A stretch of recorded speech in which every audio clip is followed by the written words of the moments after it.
Hey guys, what is up? It is me, Pagey, here once again with another video on The Flash Season 8. So we have had a week off from The Flash. There was no Flash in the past week, but we are back in the coming week with episode 17, which is the fourth last episode of the season, but also the final of these quote-unquote interlude episodes that we've had since the conclusion of the Deathstorm arc, like about a month or so ago, roughly. Now, a good amount of the stuff in these interlude episodes has actually been pretty relevant to the season going forward, especially the stuff in episode 15. Pretty much that entire episode was relevant to the conclusion of the season, which was then confirmed afterwards. Like, even just during the episode, you're thinking, why is this an interlude episode? And then afterwards they say, yeah, well, it's because it's extremely relevant and pretty much sets up some stuff for the end of the season. But then parts of the episodes have been sort of like fun filler segments that have been entertaining to watch and almost feel like those comic book issues you'd get in between major storylines. And I think that's sort of been the intention of them and just the general feel. Now, the trailer for the next episode shows a lot of Barry, and there's mystery around Central City with a new Speedster that is apparently running around Central City, and that people are confusing them for the Flash, with us also seeing Eobard Thawne returning due to Barry thinking that possibly Eobard may be the one up to this, and that would be a concern because not only is Eobard locked up on Lian Yu, which we find out in that trailer, we just thought he was locked up in the Argus prison on the mainland or in America, but apparently he's, off on an island off China, but yeah, he's there. But he also had his powers taken away. So a lot would have to have gone down and gone wrong in Barry's eyes for Thawne to be the one running around in Central City. However, that isn't the main story for the episode based off what's been said leading up to this episode, both by Daniel Panabaker and also Eric Wallace. Now, that could be a mislead, so we are surprised when there is more of this Barry and Thawne stuff going on than we expected, but it seems the stuff with Barry in this upcoming episode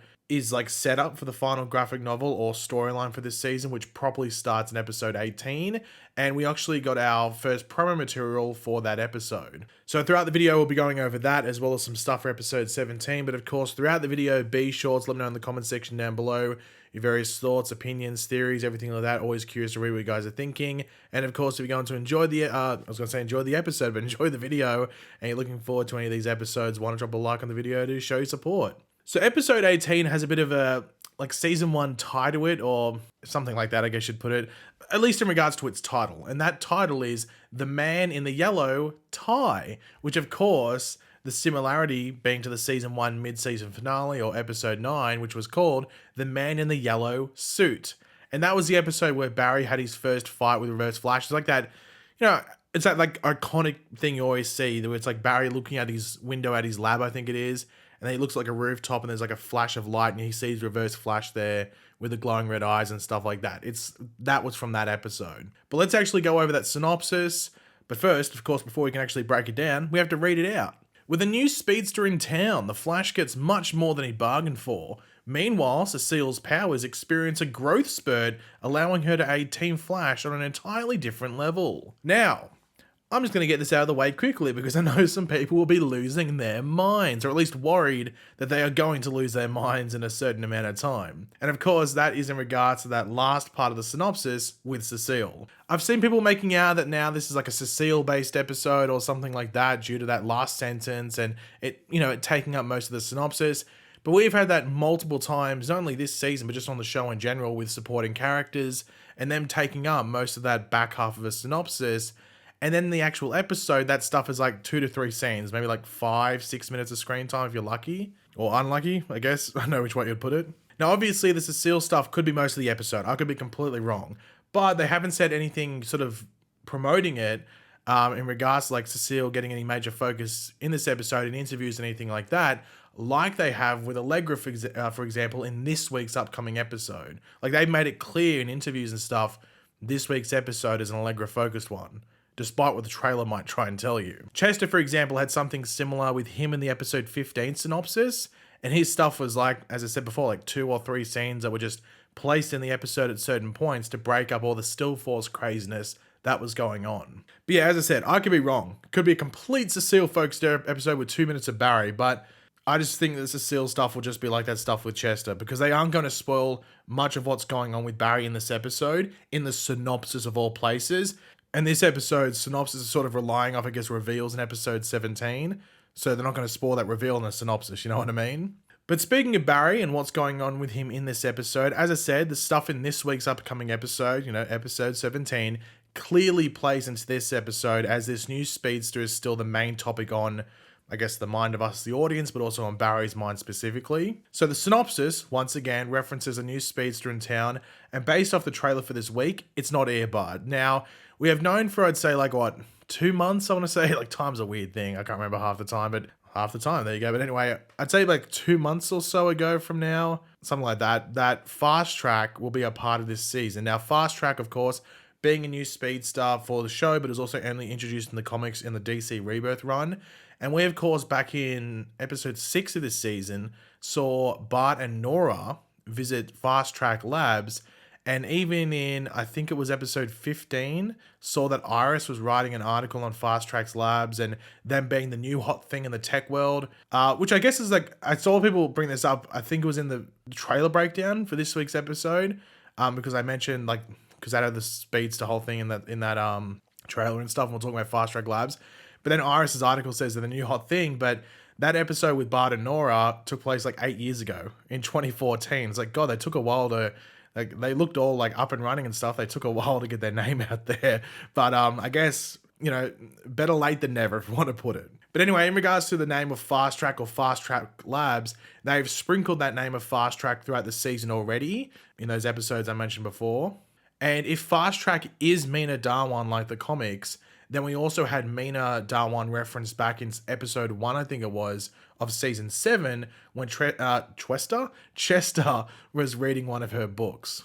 Now, the introduction of Fast Track has me curious for a couple of reasons, with the first being why. And that's not a why in a negative sense, but as I said, it's just got me, curious for this season's story as a whole. Why is Fast Track being introduced now, and what role does she play in the end of the season? Is she a result of something weird that happens that kickstarts this story in the back half, or does she have a specific set of talents that will just help Team Flash, and it's one of those, more convenient new characters that's just introduced, oh, here is this new character or characters, and oh, what do you know? They have the thing we need specifically to win. Now, that's not a rag on the show. It's just a common trope on many shows or movies. It happens in so many of them. You'd go crazy counting them, counting all those movies that contain that trope. So that could also be the case here, but we really don't have an indication based off anything from said in regards to what her role is or anything like that. It just appears that she's on the good guy's side, at least at points.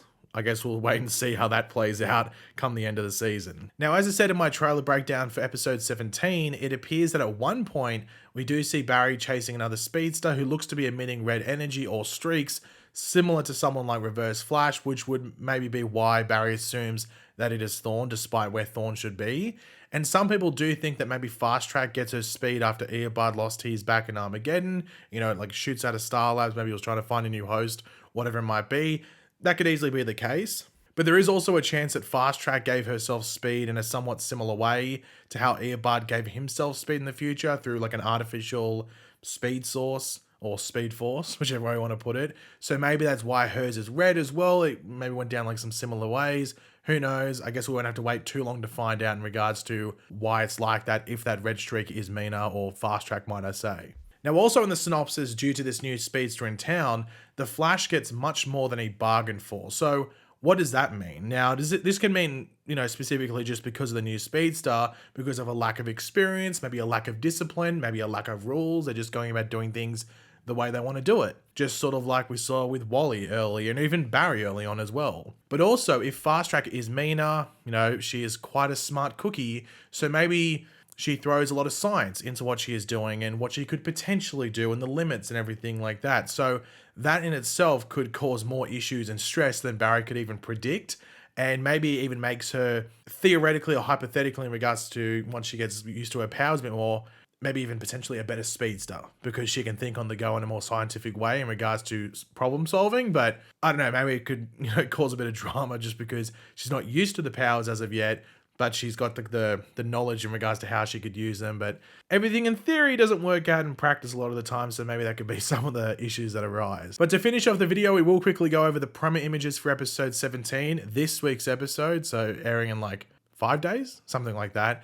This episode is called Keep It Dark, and unsurprisingly, nothing of Barry and Thawne or anything Speedster related in these promo images because, as I've said, it's Allegra focused. Now, Daniel Panderbaker, who plays Caitlin, directed the episode, which means don't expect any follow-on from the ending of last episode where Barry like destroyed her work, either in this episode or even like episode 18, but her appearances, or appearance, might I say, in episode 18 or lack thereof, would depend on whether they edited this episode straight after wrapping it up and filming. Maybe there's a couple of weeks break, which would allow her to then be on screen in episodes afterwards. I guess we'll find out when we watch episode 18. But yeah, to start off, we see Allegra with, I can't remember what this character's name is, but it's the woman that was like the cleaning lady or like the janitor. I don't know what the job would be called, but you know, Jitters. And Allegra interviewed her and used that as the story instead of like was it like a TikToker? Remember, like there was like her and her co-worker went interviewed like a TikToker or an Instagrammer, something like that. And Allegra was like, no, I'm going to interview my old friend here. This was like, yeah. But the synopsis talks about like Allegra protecting a source and a close friend or something. So obviously this is that source and close friend. You'll notice that Allegra is wearing, if you paid attention to episode 15, wearing a familiar shirt. And that's because this is the shirt she was wearing in that still force scene when Barry sees her arguing with that co-worker whose name is Taylor, I'm pretty sure. So obviously we're going to get to see that scene play out in some way. We know what Allegra was protecting, which is her friend, but maybe even something to do with Allegra's meta powers as well. That's what I assumed the scene was going to be, but I don't know, maybe it could still be. I'm not too sure. Chester's involved in this stuff in the Central City Citizen. Yeah, Chester's involved, but I guess it's just, I don't know, Chester's involved. He's holding some tech here, so maybe something goes wrong and he just shows up. I'm not too sure. Chester's involved. We'll just say that. Yeah, that's pretty much it. The promo images don't show anything outside of the fact that Allegra's friend is there, and that's, I guess, who Allegra's protecting in this episode. I'm not going to lie. You know, I keep it honest with you guys. I'm not expecting much here. I'm expecting everyone to be excited for the Barry stuff in this episode, and this stuff is pretty much just there. Because it needs to be added. I'll quickly add this on before we end the video. This episode was this season, was originally meant to be 18 episodes. So they had to, and it got bumped up to 20. So 2 episodes got added in. I'm assuming those 2 episodes were this one and the Old Man Barry one from last week. Those are the ones that seem the only ones that were randomly added in. So that really should really define their importance, I guess you could say to the overall season. So that's all I can say. But yeah, guys, thanks for watching. Hopefully you enjoyed the video. Let me know in the comment section down below your various thoughts on everything. If you enjoyed the video, drop a like on it to show support and everything like that. And of course, if you are new to the channel, make sure to subscribe, and I will catch you guys later. Goodbye.